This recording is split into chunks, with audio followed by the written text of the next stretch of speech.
Hello, everyone. My name is Asif, and I lead Salesforce technology practice at Royal Cyber. I welcome you all on behalf of Royal Cyber, Amplience, Avalara, and Salesforce in today's webinar. I really feel honored and privileged to host some of the key people from Amplience, Avalara, and Salesforce in today's webinar. All these three guys, they are masters of their products. They are they know in and out of the product solutions they offer, and extremely highly intellectuals. And I would like them to introduce themselves before we officially move towards the discussion and the question answers. Starting with you, James, please.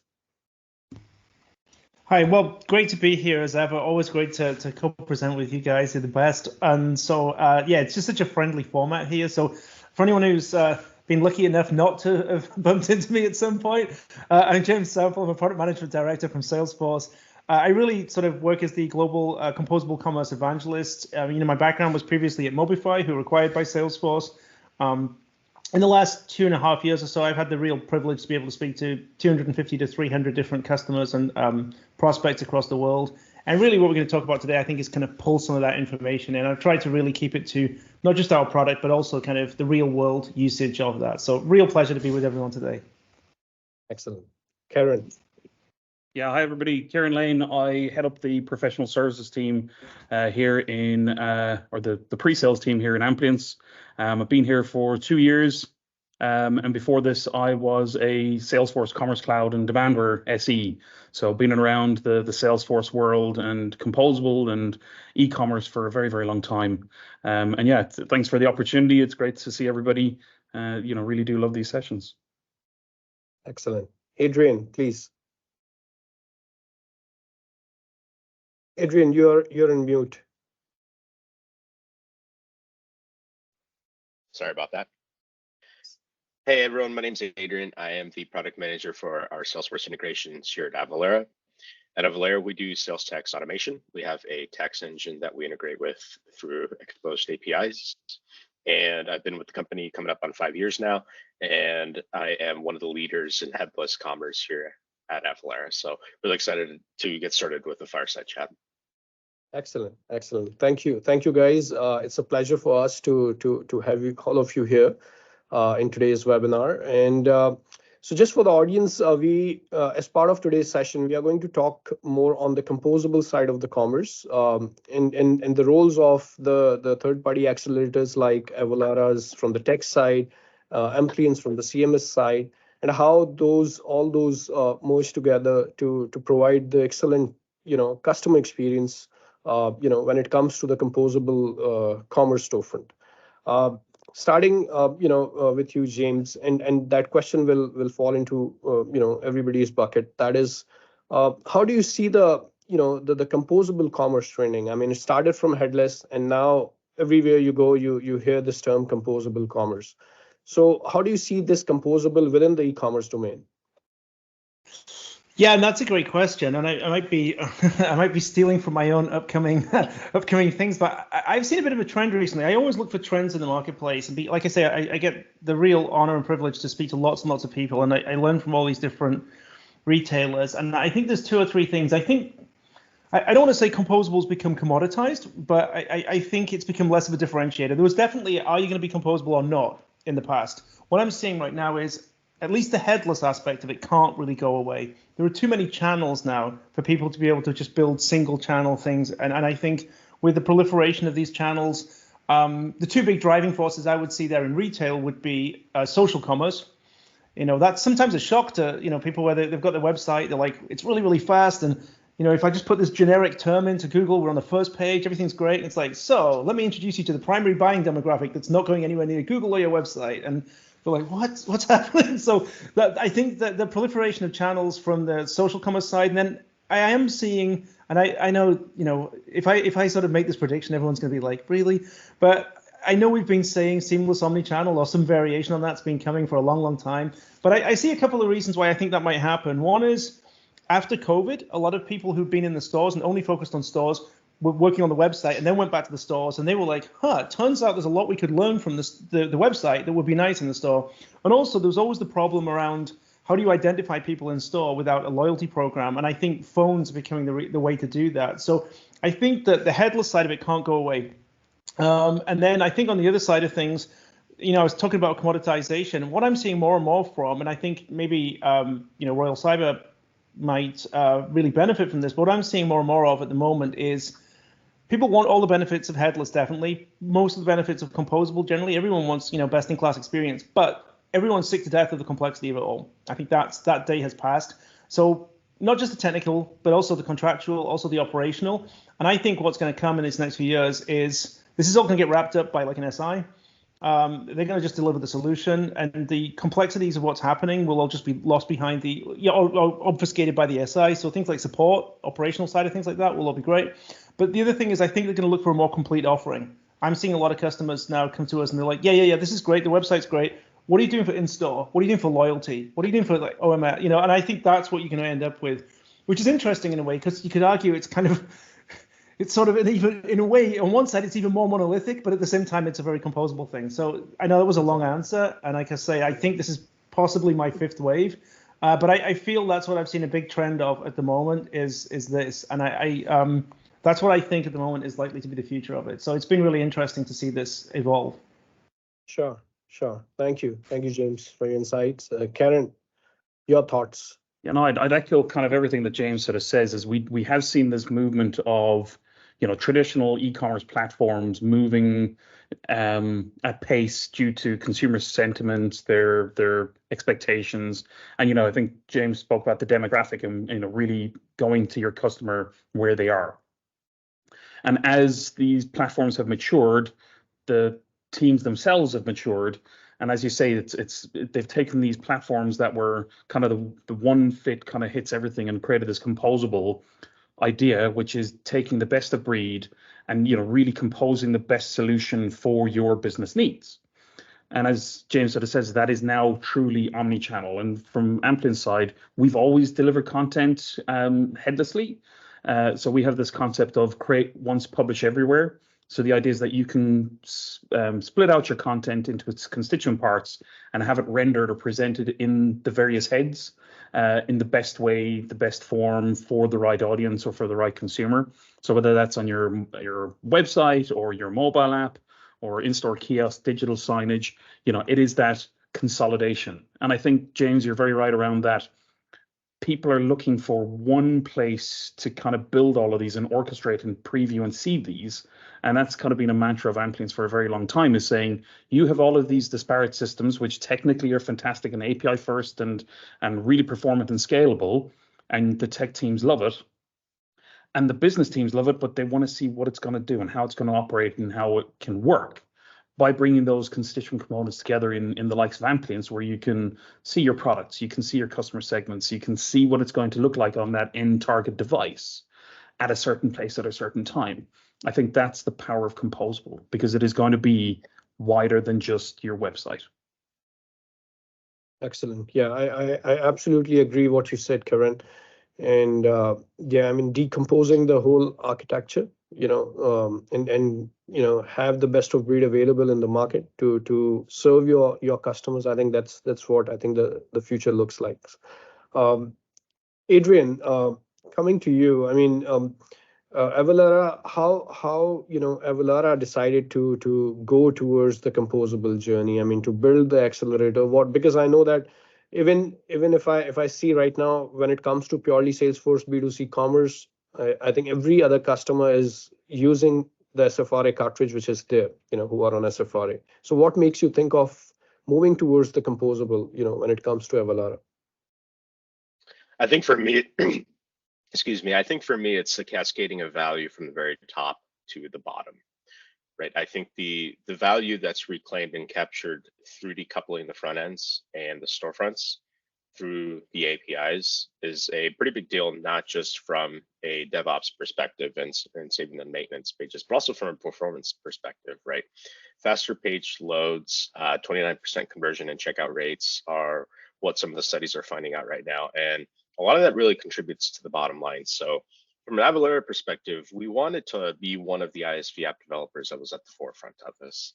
And so we spent the past few years working in discovery and partnering with our partners over at the Salesforce Commerce product and engineering team to kind of find out what this means. And it's exciting because we're ready to launch here in the next month or so. So it's going to be available. And so we wanted that value to also trickle down to one of the tax services, right?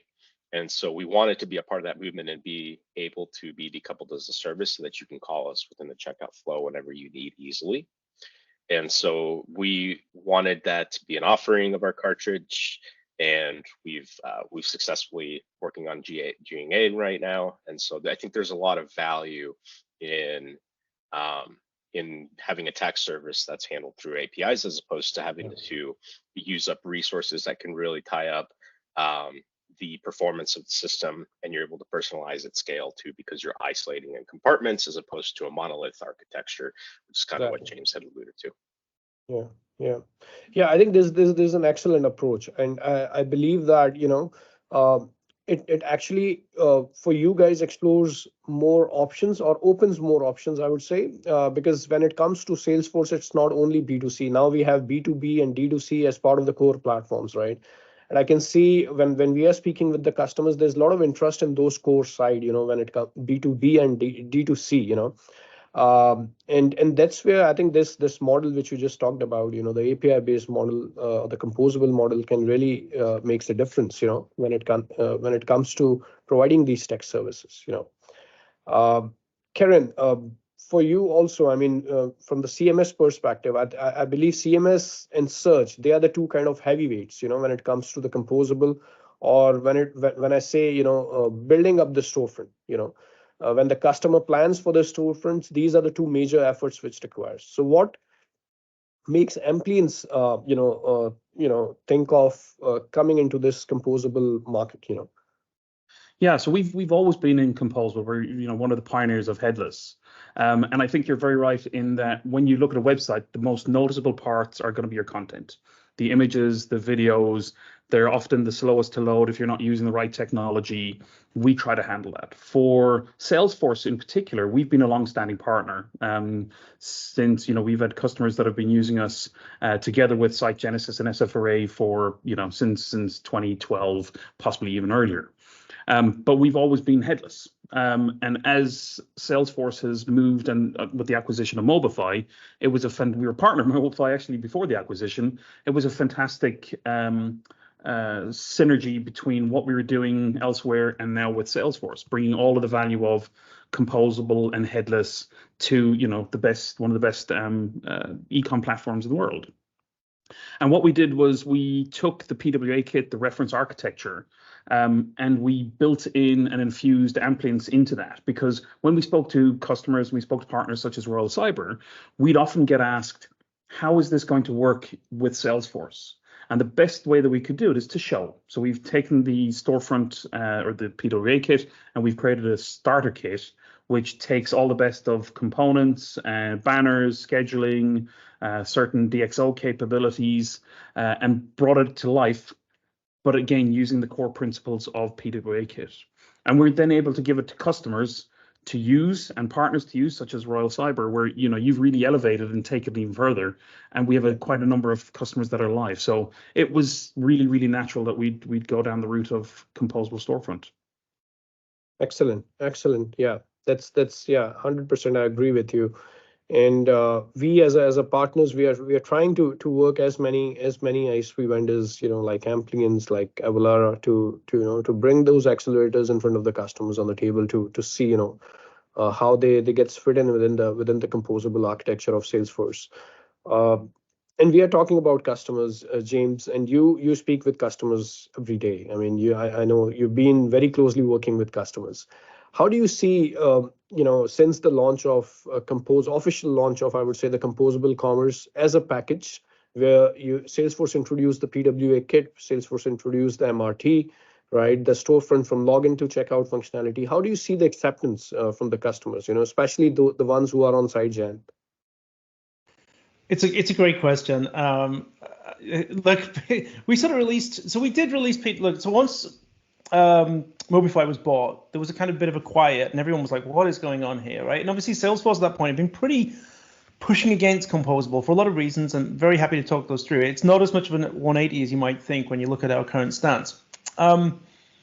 So when we came aboard, it was like, oh, Salesforce has bought Mobify. It looks like they're going to do Composable. And then sort of nothing happened for at least 9 months because we really had, I know it sounds like a big corporate thing, but we thought we had a really, really great secure kind of system until we joined Salesforce, and they were like, whoa, you've got to lift it, the security standards. And Salesforce really is very rigorous about stuff like this. So we had to do a lot of work on that. We finally kind of pulled out PWA Kit and Manage Runtime with that not particularly nice name to use for it. Nothing wrong with the names, but they're very sort of technical names. So it was kind of like another year after that when we finally actually did the sort of more, I would say, the more marketing-led naming of Composable Storefront, and we did a kind of a launch on the 8th of August at eTail East in Boston. So that was the official launch. It's kind of nearly 2 years ago. That's the one that really got the market attention. And basically the market and the industry analysts and everyone looked at us and went, so Salesforce at the back end, Salesforce at the front end, you guys just don't know how to do headless, right? I mean, it was just this huge wave of skepticism from everyone, just like, what are you guys doing? And the funny thing is, if you look at, what our competitors are doing in the last year at least, you've seen, a lot of our competitors release similar style of products. And I just think, and it wasn't my suggestion to build this, but I just think I do think we built the right thing for most of the retail thing. So the retail market. So it's interesting what Kieran and I were both talking about in one of the earlier questions, which is around what is the next wave looking like? And I think the slight difference in our answers was that I was really dealing with, I think, a lot of non-technical retailers. And I think Kieran was sort of talking about those ones that have a slightly more technical team there. And I think what we probably got right was there's a much higher percentage of retailers in that non-technical area. And I think, you say that, I talk to the customers. I have even talked to a few customers who are like, for some reason, 3 years ago, we were convinced to become a software engineering shop. We are not going to be like that. And we are changing back to, thinning out that, that department and so on like that. So I do hear that quite a bit of late. So I guess initially, huge wave of skepticism. I think the ones who've moved to it really, really happy. I mean, I think both, Kieran and Steve, you both made that point that by design, I think some people might look at our actual PWA kit and be like, that's it. And it's like, that's sort of the point. It's like vanilla yogurt. Like the whole point is the things you add into it, right? So the point of it is by making it that, it does actually solve a lot more, it's kind of a low-key cool thing because it's, it gets through a lot of the sort of challenges of building a good PWA. But the big thing is more that Amplience can now build a connector to it. And then, Royal Cyber can then take Amplience's connector, maybe another connector, build on top of that, like the Avalara connector, obviously, and then build on top of it, add value to it, maybe even vertically align it, and build a much more contextual solution for the industry. That model has really, really worked. And sometimes when I present to new prospects, I talk about all the different things we've done, and we built this, and then our ISV partners built this, and they're like, yeah. And then you get to and this is how fast we can get to market. And like, oh, wow, like a different, order of magnitude. They're thinking years, we're talking months. Everything is just a lot faster. So I think that has really, really worked for us. And I think the other thing, I guess, is the smooth upgrade ramp for Site Genesis customers, their ability to be able to move across, one page at a time, either the top of funnel or, checkout first, or even just add a whole new PWA feature, which some of our customers have done. So I would say it's been well received. We did go through, let's be honest, we did go through a bad year last year for retail. But even with that, I think that ability to take a small project on and just do part of the site was still a really, really, attractive offering where people could just take 2 or 3 pages at the top of the funnel and get better SEO, reduce bounce rates, things like that. And so there was small projects that still had good ROI, I guess, was the thing. So exactly. No, so in general, I'd say it's good. There's always going to be those people who are like, no, we want to do it ourselves. But I think I don't know. I mean, I'd be interested to see everyone else, but I would say maybe 10% of the market. I don't think it's a lot. No, I understand that, and yeah, I mean, you hit the right right point. In fact, a couple of days back, I was speaking with one of the VP of engineering of one of our existing customers, and they're planning to move to Composable. They're still not yet decided in terms of platforms, and we were talking about Composable platforms, and he actually made one excellent point. He said that and I cannot name that platform, but he said that, okay, there's one platform which is on Composable, but when we speak with them, when we get to know more, or when we get the insights of it, there's no out of the box, there's no storefront. I mean, everything we have to buy from outside. But when it comes to Salesforce, we know that there's out of the box storefront which has been given. There's out of the box CMS, and the search has also been given, right? So if somebody who wants to stick to the out of the box one, they can still be on Composable using the page designer, using the Einstein search, right? So that's where the edge comes, you know. um, Okay. All right. Karen and Adrian both. I mean, we'll start with Karen. Karen, I would like to talk more from the product side, from the benefits side. You know how Amplience is different. You know, when it comes to the CMS systems, from the composable perspective, uh, page speed, performance has always been a pain point, and especially the traction. I think James would second me here. Most of the traction which we are getting right now from the composable perspective are the side gen customers, and they are heavily impacted in terms of the performance of the pages, you know. So how that actually, you know, impacts when they move to, or improves when they move to composable using the Amplien CMS. Yeah, there's so many benefits, and I seem to spend more time speaking to Salesforce customers now than I did actually working in Salesforce. But as you say, it's that page speed is the maniacal focus for a lot of customers, and the heaviest part, as we said before, is your images and your video, so we can optimize those straight out of the gate. We also start looking at customers that are doing migration, so existing customers who are on Site Genesis or SFRA, and they go and they ask, how do we migrate? And as you said, James, is you can do a page by page migration, but you start getting into this discussion whether you use page design or content assets or slots or so on.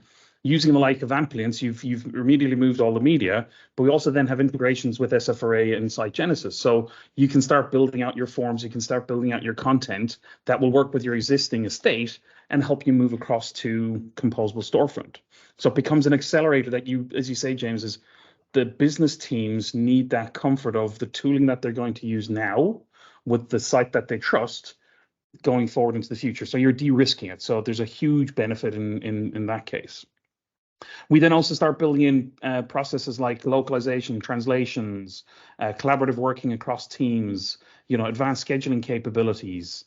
We spent a lot of time, as Avalara have, with the product engineering teams in Salesforce to make sure that things like our preview capabilities work with storefront previews and all the components that you need to work you've done previously, how it's going to work in the future.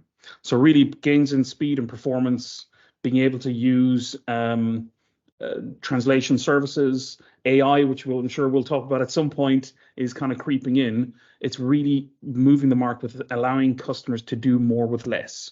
Because a lot of the teams, as James said, they're stretched. They're being tasked with doing more with less or with what they have. Amplience really does play an integral part in that as well. Sure, absolutely. Adrian, please, yeah, your thoughts. And I think the approach that we see a lot of customers use is piecemealing and phasing, right? What you can do is you can redirect traffic from one small area of, let's say, maybe 10%, maybe a page, and then you can redirect it through the React that's page that's rendered, right? And so what happens is, if you're able to isolate in that way, you're able to isolate any risk, any hotfixes that go out. You're only responsible for shipping it to that one page, and that goes for the same for services, right? Avalara is no different, right? If there's an issue with tax, then you're not going to have to worry about anything else for tax services affecting the rest of your architecture, right? And that's really valuable. And so we want it to be one of those services, right? And I don't think it's realistic to assume that most customers, are going to be using the same vendor for everything, right? From manager runtime, from testing, A and B testing, and things like that, right? So the decoupling and the modularizing of each of the different areas really empower customers to be able to take control of their own tech stack, right? And then obviously we would want them to use the Salesforce managed runtime as a solution as well too. And it doesn't have to happen from the B2C commerce platform itself, right? I think that's really key. Exactly. You Yeah. can still, using up resources from one platform like that can really bog down your performance and all of those different things that we talked about from bottom line and bottom line implications. And so that's really valuable to be able to customize at scale, I would say, but also still isolate risk. And I think that's really valuable in tax services and as well as Amplience and as well as the other ISV app developers. They're one of those many services that you're able to have greater control over to modulize. So Sure. Yeah, absolutely. Um, I would also, I mean, you talked about the tax risk, Now these are actually associated with one other term, which is compliance, right? So how Avalara, especially from the composable perspective, gets or improves the product in a way that it is still remains compliance. That's one thing which I would like to know. And plus the second thing is, um, from the AI perspective, from the localization perspective, what kind of improvements you see, or you foresee as part of your product? yeah, and this is the real beauty behind using an API driven approach and a microservices approach, right? You're able to leverage all of the new updates that are pushed in the back end from these different services all through simple API calls, right? There's no updating parameters, there's no updating of workflows, things like that. And so we consistently have armies of content teams here at Avalara that are consistently calling these taxing jurisdictions and tons of these taxing jurisdictions, from local to city to special taxing jurisdictions. They're consistently asking, hey, is this tax rate right? Hey, is these compliance numbers right? Okay, and we ship often updates to our tax engine, and there's really no action to take, right? Our customers are able to leverage that immediately within, without doing and lifting a finger, right? Which is true sales tax automation. And from an AI perspective, that's exactly the same scenario, right? We're investigating right now. The use case that we're investigating is something called HS classification code for different products. When you calculate tax, and this is another big area that we're expanding to as a company, international tax calculation for customs duty and import tax. One of the requirements is that you have to assign these things called HS codes. And to do that for many products at scale and for different countries is a really hard, complex use case to solve. Right? We're using AI to be able to leverage the algorithms to better assign that automatically, as opposed to having to spend time to pay your compliance and accounting teams to be able to figure that out. And then lo and behold, right, you're able to just take advantage of it by doing nothing, right? It's pushed to the tax engine. Yeah. Everything there is leveraged. So Yeah. Yeah, I mean that's where the power comes to, and Karen, we've talked about this before, in our last podcast when we had with you, the Gen AI, and the localization and as per our experience, mostly, I mean, Amplience or any other CMS, third-party CMS system, when it comes to be integrated with any of the e-commerce platform, we see the websites which are rich in brand, which are rich in content, they are mostly using these kind of CMS systems. So how your solution or the product is coping up with Gen AI and then the localization? Yeah, absolutely. I think no presentation goes without Gen AI being, mentioned 5 or 6 times nowadays. And the reality is we've been using AI and ML for a really, really long time. So that's for things like image classification, discoverability, and so on. We've one customer who has 308 million assets in our system. So AI is helping identify those assets, doing object detection, people detection, sentiment analysis, and so on. From the content perspective and generating that content, you're very right, content sells. So the really successful customers have rich editorial content that infuses product and brand values and tone of voice.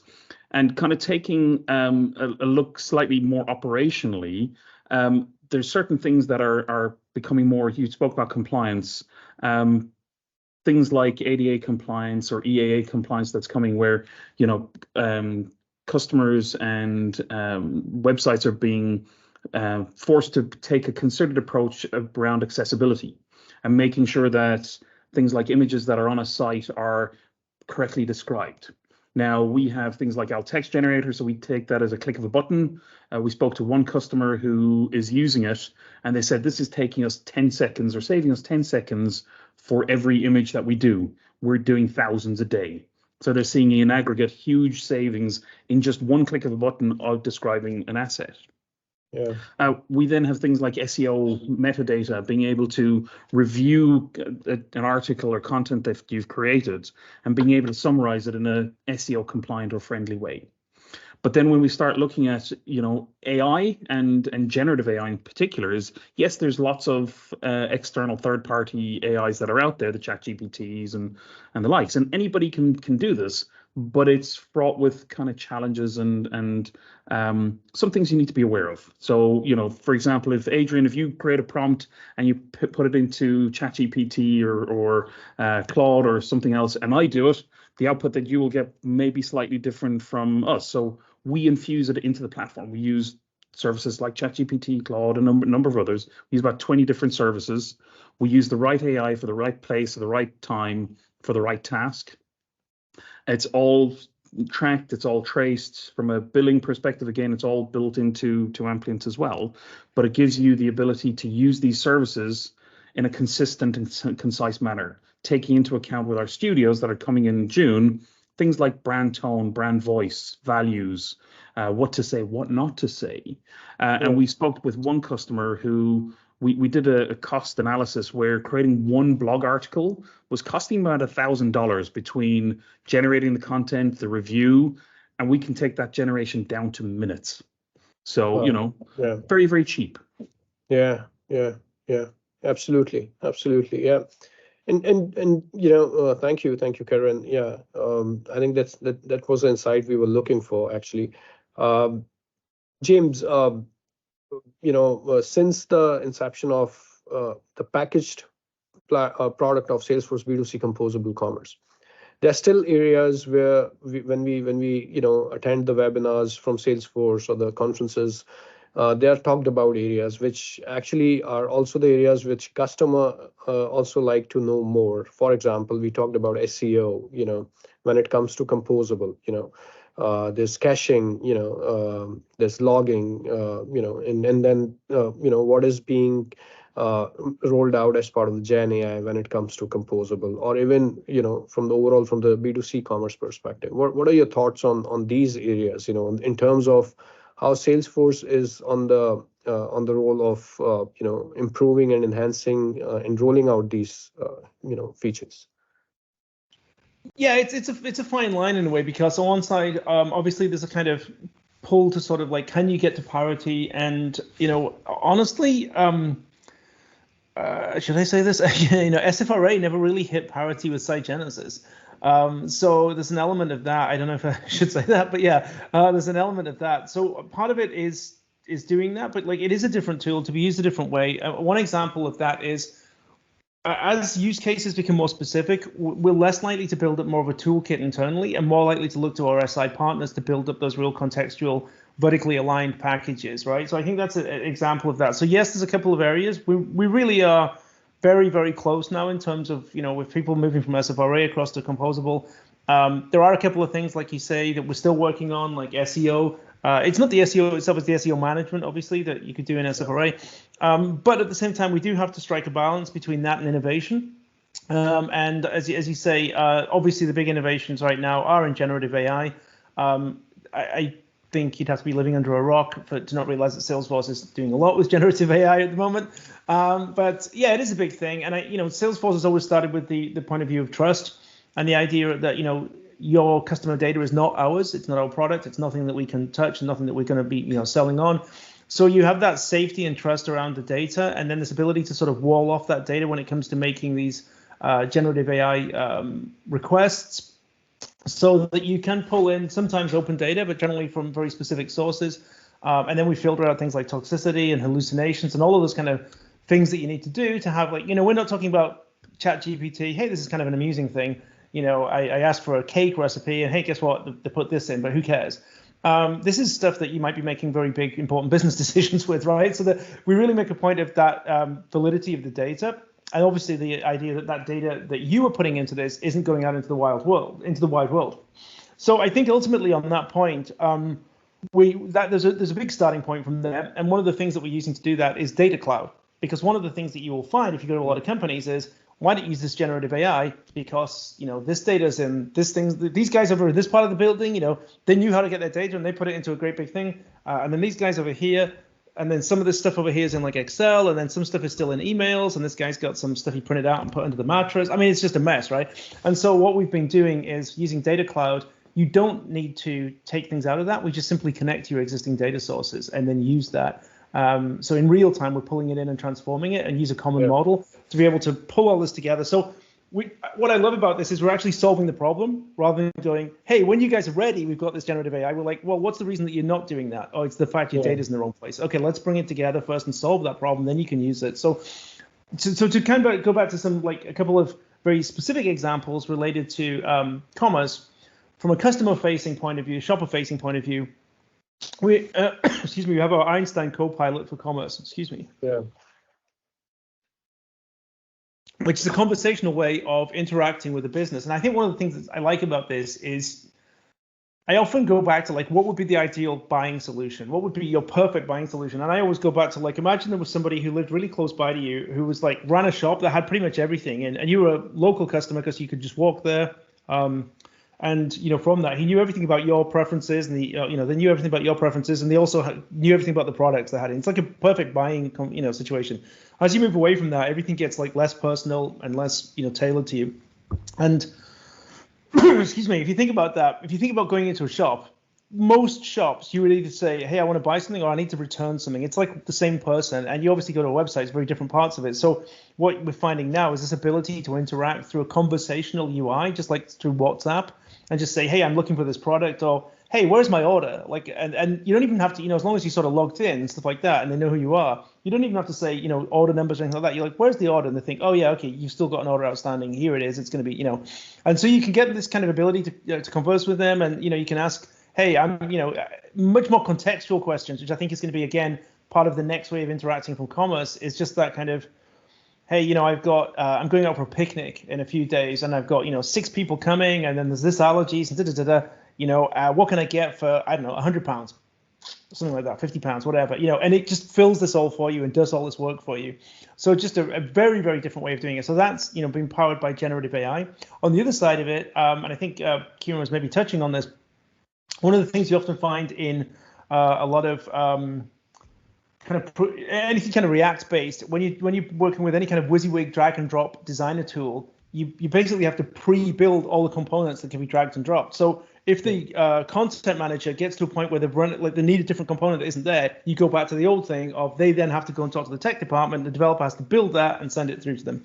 So now what we've got is this ability to use natural language prompts to build out those components. So if there is a component missing, you can just type in what you'd like, and it just creates the React code for you and stuff like that. So a couple of examples of something shopper facing and then something kind of more back office facing. But yeah, lots of exciting stuff coming up.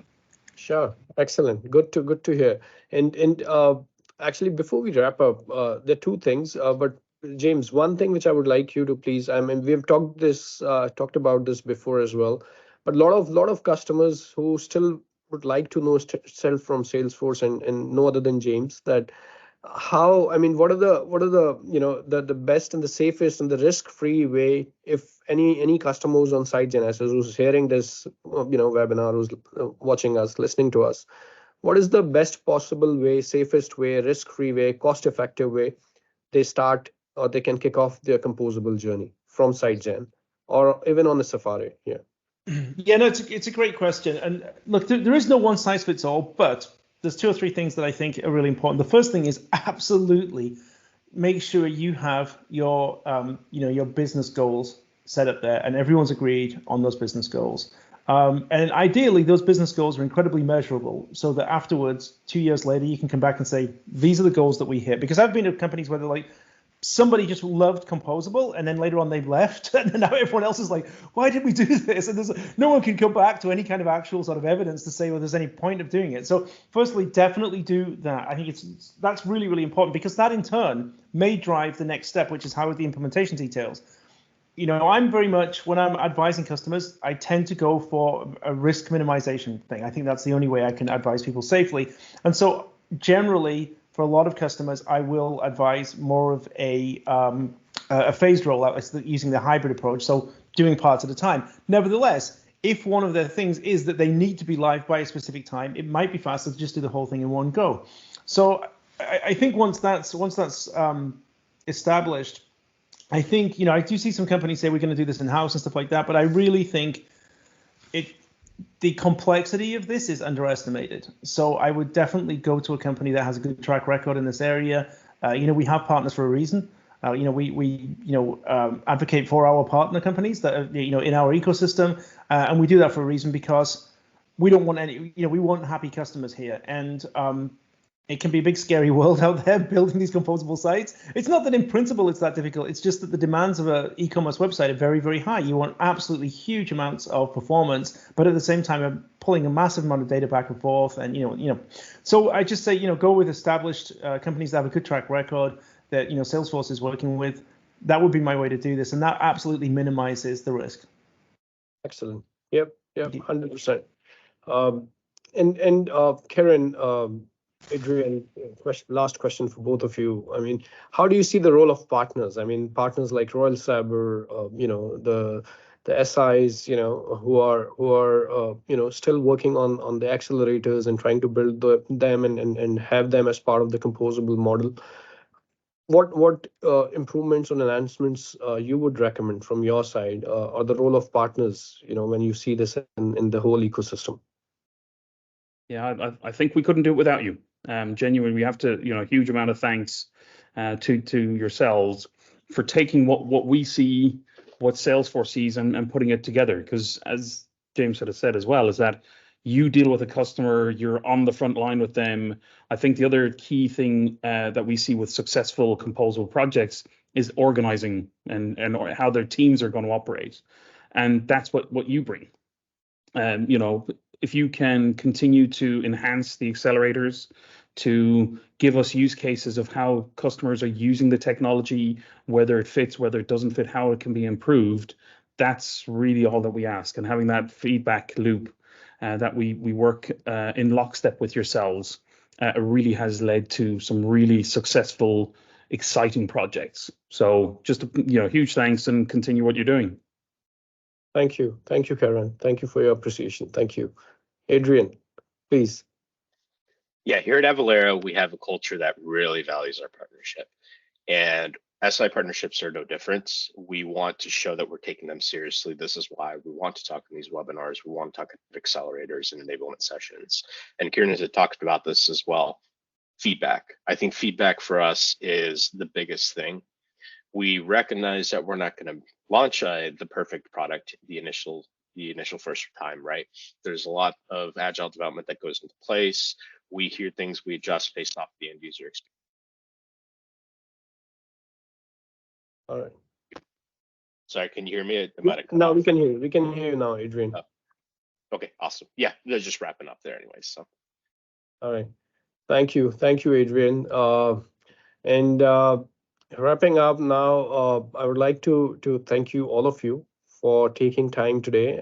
I think I can go on for next couple of hours more, but we're short of time, and we are limited with time. But yes, I mean, it's an absolute pleasure having all of you.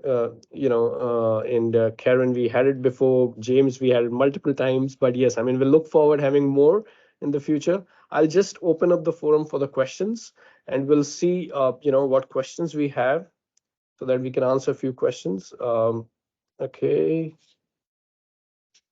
so I can see a couple of them here. So one is how the pricing in the subscription works, when it comes to if I'm understanding it right. Okay, so if I just rephrase it, if anyone wants to use, let's say, Amplience accelerator or composable model in Avalara's composable model, how the pricing and subscription works. Karen, you can start. Yeah, so from our side of things, we don't charge for the accelerator or for the starter kit. That is available for customers to use and enhance. It's an open source project following the mantra from Salesforce. From a commercial prospect from Amplience, we have a very clear pricing model. We call what we call monthly unique visitors. We don't charge for brands or environments. You get as many of them as you like. So it's a really clear model that is never going to prohibit growth. Excellent. Good to know. Adrian, how your model works? This is really exciting for us, right? There is no change in the way that our pricing model works with the compatibility development that we've done for headless into our existing cartridge. It's pretty much you have the option of downloading a version of our cartridge that is compatible with headless. You can run a simple update. You can get up and running with the PWA kit and build your storefront within 30 minutes. It's easy for a developer to grok and understand through our technical documentation. And specifically from a pricing structure, we do our pricing on our site through API calls and number of transactions made.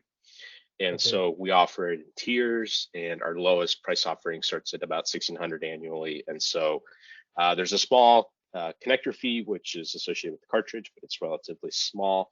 But the most exciting thing about all of this, especially even if you're an existing B2C customer for us, there's no changes in your SKU. You're not going to notice a change in your invoice or anything like that. So just goes behind the whole mantra of what we're doing at Avalara, making it easy for you. So sure. 100%. Absolutely. Thank you, Adrian. I think there's one more question. I think James, you would like to take this one. So it says, what is I think we talked about it a little bit in this session. What is available out of the box as part of Composable for CMS and search? So how Salesforce offers this as a package? Yeah, no, it's a great question. So Salesforce doesn't, let's be blunt. Salesforce, if you're just buying Salesforce Commerce Cloud B2C, we don't have a full CMS.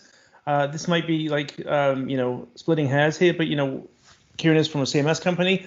Most CMSs offer a very full featured aspects. What we have is a drag and drop WYSIWYG page designer kind of thing, called Page Designer, and it is now available for Composable Storefront. So this actually, the first thing, I should take a step back because we've been talking about Composable.